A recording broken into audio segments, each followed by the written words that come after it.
नमस्कार दोस्तों, स्वागत है आप सबका आज के सेशन में। दोस्तों, आज का हमारा टॉपिक है what are the pros and cons of MBBS abroad. MBBS abroad करने के क्या बेनिफिट्स हैं एंड क्या लॉस है, इस पे डिस्कशन करेंगे। वीडियो को स्टार्ट करने से पहले आप सभी से रिक्वेस्ट करूंगा, चैनल को सब्सक्राइब कर लीजिए, जिससे कोई भी लेटेस्ट अपडेट, नोटिफिकेशन और कोई भी वीडियो मैं डालता हूं आप तक तुरंत पहुंचे और आप उसका फायदा उठा पाएं। दोस्तों, काउंसलिंग से रिलेटेड कोई क्वेरी हो, दिए गए नंबर पे व्हाट्सएप करके आप जानकारी ले सकते हैं या कॉल करके आप बातचीत कर सकते हैं या फिर हमारे ऑफिस विजिट कर सकते हैं। हम लोग काउंसलिंग की पूरी डिटेल एक्सप्लेनेशन आपको देंगे, उसके लिए कोई चार्जेस नहीं है। बट अगर आप फिर हमसे काउंसलिंग की सर्विसेज अवेल करते हैं जिसमें पर्सनलाइज्ड काउंसलिंग होगा, right from registration till seat allotment, हम आपको प्रॉपर गाइड करेंगे और आपके मार्क्स पे डोमिसाइल कैटेगरी के हिसाब से आपको बेस्ट कॉलेज इंडिया में और अब्रॉड में भी अगर आप जाना चाहते हैं तो उसके रिगार्डिंग हम आपको प्रॉपर गाइड करेंगे। स्टार्ट करते हैं आज का टॉपिक।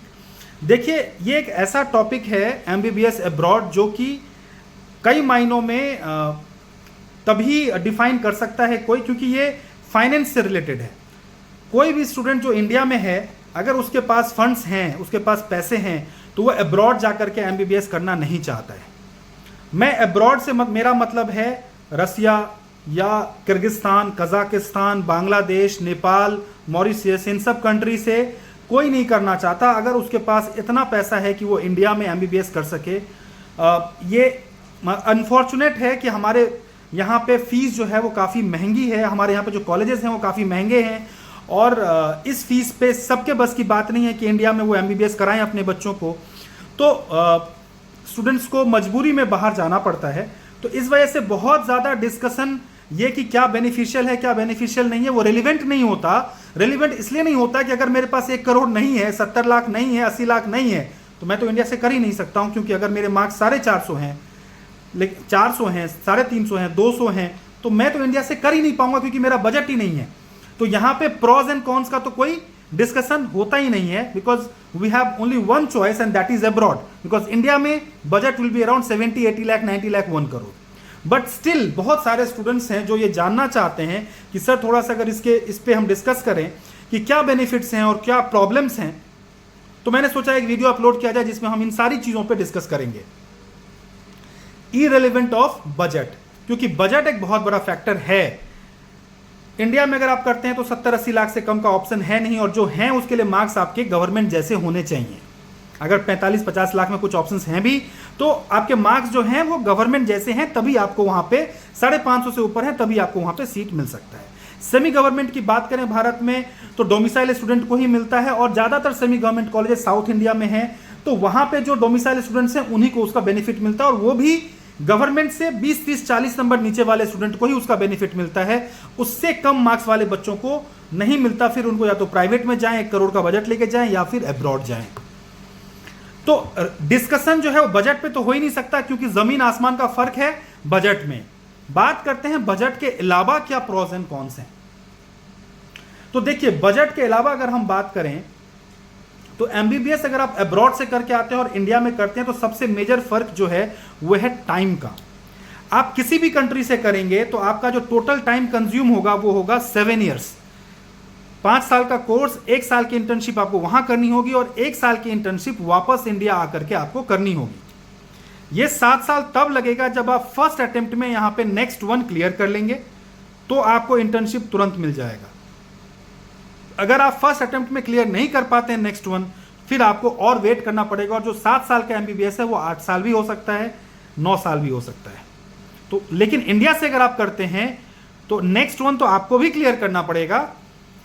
अगर आप इंडियन स्टूडेंट हैं और इंडिया से अगर आप करना चाह रहे हैं एमबीबीएस तो आपको भी नेक्स्ट 1 क्लियर करना पड़ेगा। बट अगर आपने क्लियर कर लिया तो आपका टोटल कोर्स 5.5 साल में कंप्लीट हो जाएगा। तो 1.5 साल का जो गैप है, वो 1.5 साल का जो है वो आपका पूरे टेन्योर में, जो कोर्स है टेन्योर है, उसमें आपका 1.5 साल का जो है वो फर्क आ जाता है। तो सबसे पहला जो फर्क है दैट इज कि मतलब कोर्स का जो ड्यूरेशन है वो 1.5 साल बढ़ जाता है। दूसरा, जो क्योंकि ये कोर्स ऑलरेडी बहुत लंबा है और उसमें 1.5 साल का टाइम बहुत मायने रखता है, क्योंकि यूजी के बाद फिर पीजी भी करना होता है, बच्चों को सुपर स्पेशलिटी भी करना होता है, तो एक बहुत मेजर जो है वो डिफरेंस हो जाता है। तो ये एक बहुत बड़ा कॉन है, जो मतलब नेगेटिविटी है अब्रॉड जाकर के एमबीबीएस करने में। दूसरा जो प्रॉब्लम है वो ये है कि अगर आप अब्रॉड से एमबीबीएस करते हैं और आप ऐसी कंट्री से करते हैं जहां पे पॉपुलेशन बहुत कम है, तो वहां पे पेशेंट लोड हॉस्पिटल में ज़्यादा होता नहीं है और वहां पे आपको पेशेंट एक्सपोजर की कमी फील होती है, पेशेंट एक्सपोजर आपको बहुत ज़्यादा नहीं मिल पाता। हालांकि इंडिया में भी बहुत सारे ऐसे प्राइवेट कॉलेजेस हैं जहां पे पेशेंट एक्सपोजर नहीं मिल पाता, लेकिन स्टिल 80% 70% ऐसे कॉलेजेस हैं जहां पे ग्रेजुएशन में जितना पेशेंट एक्सपोजर चाहिए वो मिल जाता है। बट रसिया में या फिर ऐसी कंट्रीज में जहां पे कि पेशेंट लोड बहुत ज़्यादा नहीं है हॉस्पिटल में, वहां पेशेंट एक्सपोजर की थोड़ी कमी तो होती है। हालांकि ग्रेजुएशन में पेशेंट एक्सपोजर एक बहुत मेजर रोल अदा नहीं करता है, लेकिन स्टिल एक फैक्टर ये भी है कि आपको पेशेंट एक्सपोजर के मामले में अब्रॉड से अगर आप करते हैं, बांग्लादेश से करिए तो वहां पे पेशेंट एक्सपोजर आपको मिलेगा, नेपाल से करिए मिलेगा, बट अगर आप रसिया या इन सब कंट्रीज से करते हैं तो वहां पे थोड़ा सा पेशेंट एक्सपोजर की इशू फेस करते हैं बच्चे जो हैं, वहां पे दिक्कत आती है। इससे अलग अगर हम बात करें तो कंट्रोल, गार्जियंस का कंट्रोल स्टूडेंट्स के ऊपर नहीं रहता। अगर हम अब्रॉड भेजते हैं बच्चों को तो हम उनको कई बार 2-2 साल तक नहीं बुलाते हैं, क्योंकि एक्सपेंस लगता है 25,000 30,000 रुपये एक साइड का जाने का टिकट है, 25,000 आने का टिकट है, वो एक्सपेंस काफ़ी हैवी हो जाता है। और हम भी कभी भी मुंह उठा के सोचा हमने कि चलो चले जाते हैं, ऐसे नहीं जा सकते, हमें वीज़ा लेना होगा, प्रोसेस पहले 6 महीने से प्लानिंग करनी होगी, तो बच्चों के ऊपर कंट्रोल नहीं रह पाता। बच्चे वहाँ जाकर के कई बार मिसगाइड हो जाते हैं और थोड़े से ढीले हो जाते हैं। इन दैट केस जो उनका ओवरऑल एजुकेशन है वो बहुत अच्छा हो रहा है नहीं हो रहा है ये एग्जैक्ट पता नहीं चल पाता, जो कि इंडिया में ऐसा नहीं है। इंडिया में 3 महीने 4 महीने पे बच्चे अगर आ रहे हैं घर और आप भी वहाँ पे फ्रीक्वेंटली वहाँ पे फैकल्टी से या वार्डन से बात कर रहे हैं, आपका स्टूडेंट क्लास अटेंड कर रहा है नहीं कर रहा है क्या हो रहा है, तो एक कंट्रोल की कमी फील होती है कि बच्चों के ऊपर में एक प्रॉपर कंट्रोल अब्रॉड में नहीं रह पाता। ये एक जो है इशू है। एंड इसके अलावा अगर हम बात करें सिलेबस की तो थोड़ा बहुत सिलेबस में भी फ़र्क जो है वो रहता है। और अगर हम बात करें टेम्परेचर, लिविंग कंडीशंस, खान पान, इन सब में भी प्रॉब्लम आती है। लैंग्वेज का भी एक बैरियर फील होता है। अगर आप किसी भी कंट्री से करते हैं तो आपको वहाँ पे लैंग्वेज करना पड़ेगा, सीखना पड़ेगा, तभी आप इंटर्नशिप कर पाएंगे, अदरवाइज आप इंटर्नशिप कैसे करेंगे। ये सारी प्रॉब्लम्स हैं। बट इन सारी प्रॉब्लम्स पे एक चीज़ भारी पड़ जाता है and that is budget. Because budget अगर नहीं है किसी के पास तो इंडिया में कर ही नहीं सकता, उसका एमबीबीएस डॉक्टर बनने का सपना ही बिल्कुल खत्म हो जाएगा। तो बजट के मामले में ये कंट्रीज बहुत सही हैं और यहाँ पे कम बजट में आप एमबीबीएस करके आ सकते हैं, बशर्ते आपको फोकस करना पड़ेगा। पूरे 5 साल आपको अच्छे से मेहनत करनी होगी।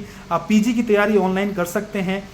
और ये जितने भी यूनिवर्सिटीज़, अगर मैं पॉजिटिविटी की बात करूं तो जितने भी यूनिवर्सिटीज़ हैं रसिया में, ये जो कंट्रीज़ हैं, इन सब कंट्रीज़ में किर्गिस्तान, कजाकिस्तान, ये सब यूनिवर्सिटीज़ जो हैं वो स्टेट यूनिवर्सिटीज़ हैं। ज़्यादातर यूनिवर्सिटीज़ जो हैं वो स्टेट यूनिवर्सिटीज़ हैं, गवर्नमेंट यूनिवर्सिटीज़ हैं, 100 साल 150 साल पुराने यूनिवर्सिटीज़ हैं। और इन सब यूनिवर्सिटीज़ में जो एजुकेशन का पैटर्न है, जो सिस्टम है वो बहुत बढ़िया है। तो मतलब किसी तरह का कोई प्रॉब्लम नहीं। हमारे यहाँ 90% प्राइवेट कॉलेजेस हैं जो जहाँ पे बच्चे जाते हैं 300 400 500 वाले, वो और वहाँ जो जाएंगे तो वो सब स्टेट यूनिवर्सिटीज़ हैं। एजुकेशन का पैटर्न अच्छा है, फैकल्टीज़ वहाँ पे अच्छे होंगे, इंफ्रास्ट्रक्चर बढ़िया होगा। तो लिविंग कंडीशंस वगैरह की बात करें, स्टैंडर्ड ऑफ लिविंग की बात करें तो वो बेटर होगा।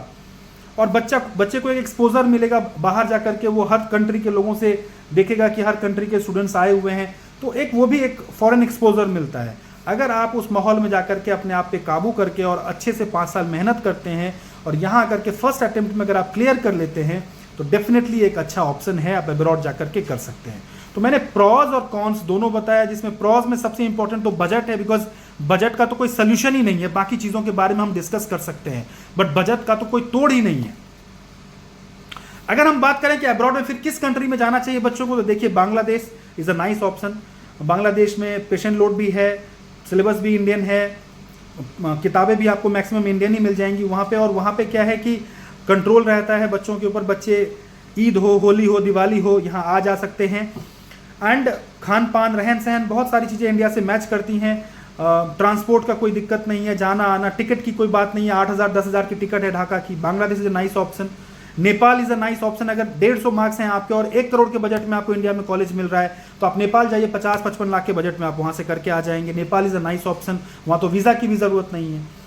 इसके अलावा रसिया, अगर आप किसी भी कंट्री में जाते हैं, उस साइड में जाते हैं तो रसिया जाइए, because Russia is a powerful country और इंडिया के साथ संबंध अच्छे हैं। जिस दिन रसिया में परेशानी आएगी उस दिन पूरे विश्व में परेशानी आ जाएगी। तो सेफ सिक्योर बच्चा है आपका रसिया, अगर आप भेजते हैं तो वहां भेजिए। कंट्रीज तो बहुत सारी हैं, इटली है, जर्मनी है, USA, UK, Canada, Australia, but in सब कंट्रीज के अपने पैटर्न है, एग्जाम है। ये सारा प्रोसेस फॉलो करने में आपको बहुत टाइम लगेगा। वहाँ का एग्जाम आप क्लियर करोगे, वहाँ का लैंग्वेज सीखोगे, फिर आप वहाँ पे जा सकते हो। अदरवाइज वहाँ पे एंट्री नीट के बिहाफ पे या वैसे जनरल डायरेक्ट एडमिशन नहीं हो पाता। तो ये एक वीडियो ये एंडलेस डिस्कशन हो सकता है, इस पे एक वीडियो मैंने 10 मिनट का बनाया है। डिटेल डिस्कशन के लिए ऑफिस विजिट कर सकते हैं, फोन पे बात कर सकते हैं, या व्हाट्सएप पे आप क्वेरी अपनी रिजॉल्व कर सकते हैं। इस वीडियो में बस इतना ही, और भी इस तरह की वीडियोस लाते रहेंगे। नमस्कार।